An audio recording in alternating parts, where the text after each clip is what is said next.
네, 반갑습니다. 여러분, 사경환입니다. 자, 이번 시간에는 이제 조사반문론 간략한 요약 부분이에요. 이론 부분이에요. 이거는 심층적인 이론을 설명하는 부분이 아니고 요약이라는 부분 다시 한번 강조드립니다. 자, 챕터 7번째 이제 타당도가 되는데 해당되는 조사반문론에서 중요한 타당도와 신뢰도와 관련된 내용을 설명드릴 건데 이번에 첫 번째 타당도와 관련된 내용들입니다. 자, 유튜브 채널이나 카페 최신 관련한 공식 소식들은 계속 업데이트 시켜드릴 수 있도록 하겠습니다. 자, 타당도에 대해서 살펴보도록 하겠습니다. 조사반문론 뿐만 아니라 이제 해당되는 자료 수집 분석에서도 중요한 타당도와 신뢰도와 관련된 부분이 나오는데요. 타당도를 일반적으로 타당성 혹은 정확도, 정확성이라고도 하고요. 신뢰도라는 것을 신빙성, 그 다음에 신뢰도, 그 다음에 신뢰성, 그 다음에 정밀도, 정밀성 이런 걸로 말하게 됩니다. 자, 우선 타당도부터 한번 설명드리도록 하겠습니다. 이제 타당도라는 것은 측정하고자 하는 것을 정확하게 측정했느냐, 참값에 얼마나 근접하였는가, 이것을 우리는 타당도라고 합니다. 다시요. 타당도라는 것은 측정하고자 하는 것을 제대로 측정할 수 있겠는가, 그 다음에 참값을 얼마나 근접하는가 를 말하는 것을 타당도라 하는데, 이거는 조금 논란의 소지가 있을 수 있습니다.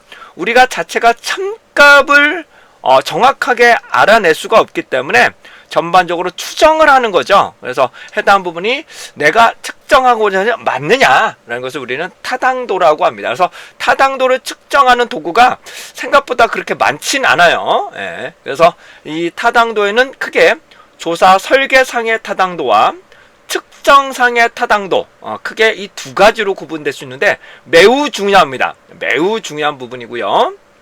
그 다음에 조사 설계상의 타당도에서는 내적 타당도와 외적 타당도로 크게 구분이 됩니다. 따라서 설계상의 타당도에는 내적 타당도와 외적 타당도로 구분되는데 이 조사 설계상의 타당도는 검증하기는 할 수 있는데 검정은 힘들어요. 그러니까 통계적으로 해당하는 부분이 수치로 계산하기는 상대적으로 조금 어려운 부분이 조사 설계상의 타당도라고 보실 수 있습니다. 그러니까 요 정도 수준은 우리가 갖췄다라고 하는 것이지 정확하게 어느 수준 0.6 이상인지 0.7 이상이 이렇게 표현하기는 어려운 것이 조사 설계상의 타당도를 확인하는 과정이 됩니다.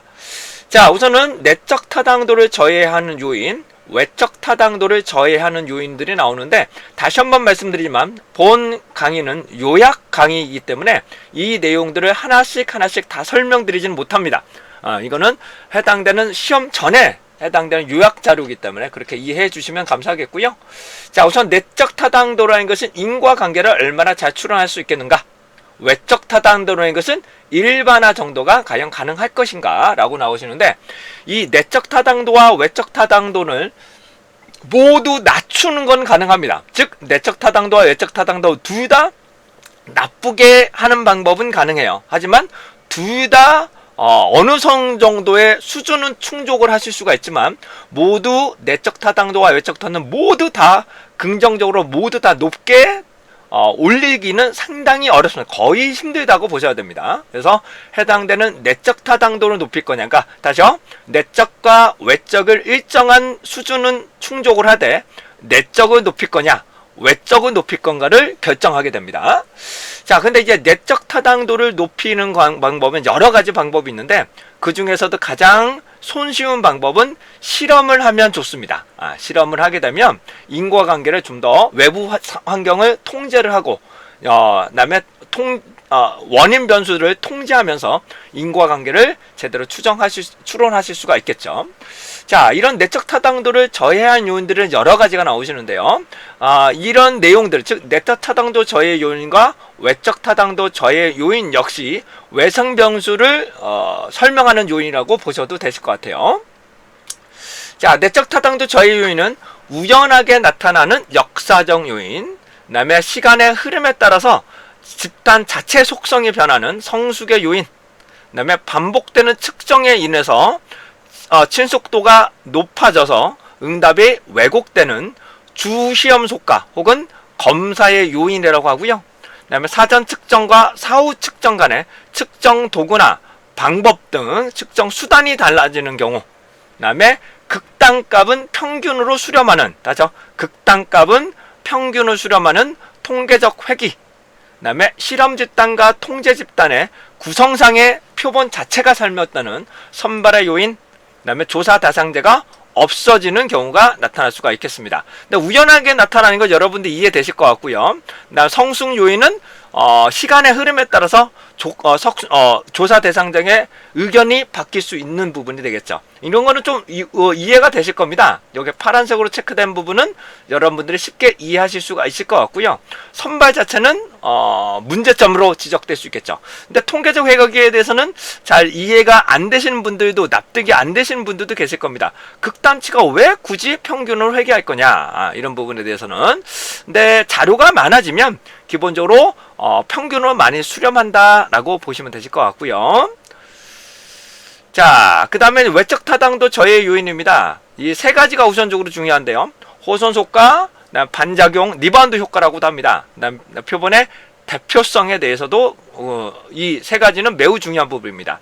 그래서 조사 대상자가 관찰을 받고 있다는 것을 인지하게 되면 효율성이나 반응 정도들이 왜곡되는 현상인 호손 효과, 그러니까 호손 효과는 오히려 높아질 수도 있고요, 낮아질 수도 있습니다. 그렇기 때문에 효율성이 오히려 좋아진다고 해서 호손 효과가 반드시 부정적인 효과는 아니에요. 내가 관찰을 보고 있다고 해서 인식을 해서 내가 더 잘 보여야 되겠다라고 나타나는 경우도 있을 수가 있겠죠. 근데 기억하지 말아야 되는데 기억나는 반작용 효과, 그 다음에 표본 자체가 모집단을 대표할 수 있을까? 라는 대표성의 문제. 이건 상당히 좀 어렵죠.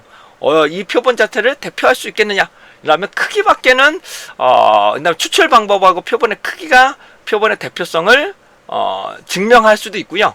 그 다음에 표준 오차, SE를 누트 n분의 S를 통해서 표본의 대표성을 설명하기도 합니다. 그 다음에 반응 효과가 정말로 일반화가 가능하냐? 그 다음에 독립 변수들이 간의 상호작용에 따라서 변화가 일어나느냐, 이런 것들이 상당히 문제점이 발생할 수가 있겠고요. 그 다음에 반복 측정을 통해서 모집단 자체하고 상이한 결과가 나타나는 간섭되는 현상들이 나타날 수가 있습니다. 이런 것들을 우리는 조사 설계상의 타당도라고 보실 수 있겠네요. 그 다음에 측정상의 타당도입니다. 측정상의 타당도는 그나마 측정상의 타당도에서는 상관 분석이나 여러가지 통계적인 기법을, 요인 분석을 통해서 어느 정도 검정을 할 수가 있습니다. 숫자로 계산을 하실 수가 있습니다. 근데 내용 타당도는 좀 힘들어요. 통계적 분석 결과가 좀 어렵고요. 그 외에 기준경험 타당도나 구성개념 타당도에서는 해당되는 상관 분석이라는 기법을 사용하실 수 있습니다. 자, 하나씩 살펴보죠.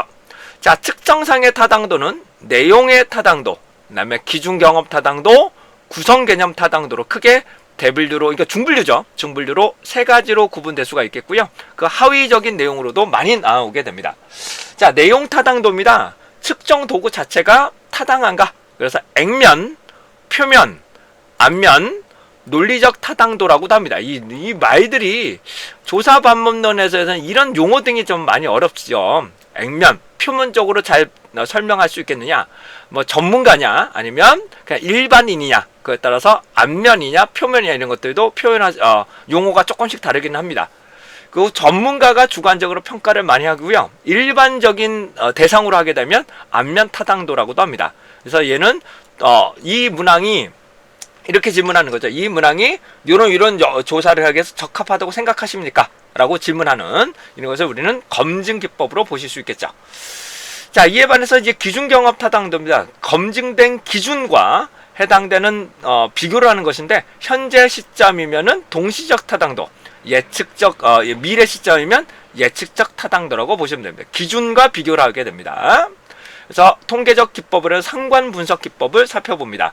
그래서 자, 상관 분석 결과 상관관계가 0.6보다 높아진다면, 상관 개수가 0.6보다 높다면 기준경합 타당도가 나쁘지 않다.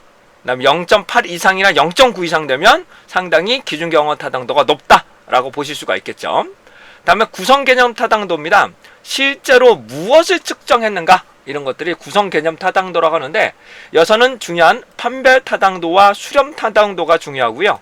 이해 타당도라는 것은 예상한 대로 이루어졌는가라고 보는 것이겠죠. 판별 타당도라는 것은 잘 분리될 수 있겠는가, 수렴 타당도는 하나로 집중될 수 있겠는가 라는 것을 말하게 됩니다. 판별 타당도 중요하고요. 수렴 타당도도 매우 중요합니다. 판별은 분리를 시킬 수 있는 거냐, A와 B가 정확하게 분리가 될 수 있겠는가, 그 다음에 하나의 집단으로 집중될 수 있겠는가, 이것을 우리는 수렴 타당도라고 합니다. 자, 통계적 기법에서는 상관 분석, 다속성, 다측정 행렬 분석, 요인 분석 등을 사용하게 되는데요. 특히 판별 타당도와 수렴 타당도는 탐색적 요인 분석을 씁니다. 탐색적 요인. 그러니까 우리가 일반적으로 알고 계시는 요인 분석 기법을 쓰시면 되고요. 확증적 요인 분석은 이제 경로 분석을 통해서 예상한 것대로 잘 구성되었는가, 이것을 우리는 이해 타당도를 보게 됩니다.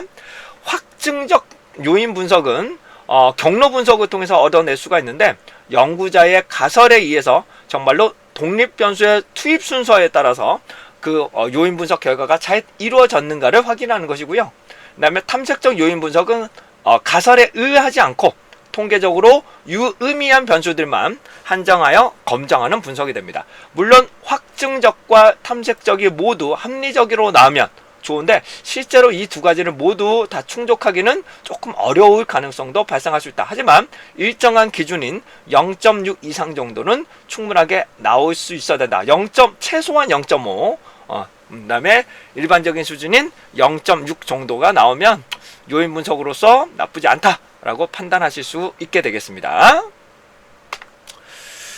자, 이상으로 여러분들과 함께 조사 본문은 핵심 요약 부분이에요. 그래서 챕터 7 부분에서 타당도와 관련된 부분에 대해서 설명 좀 드려봤는데, 이 부분은 매우 중요하니까요.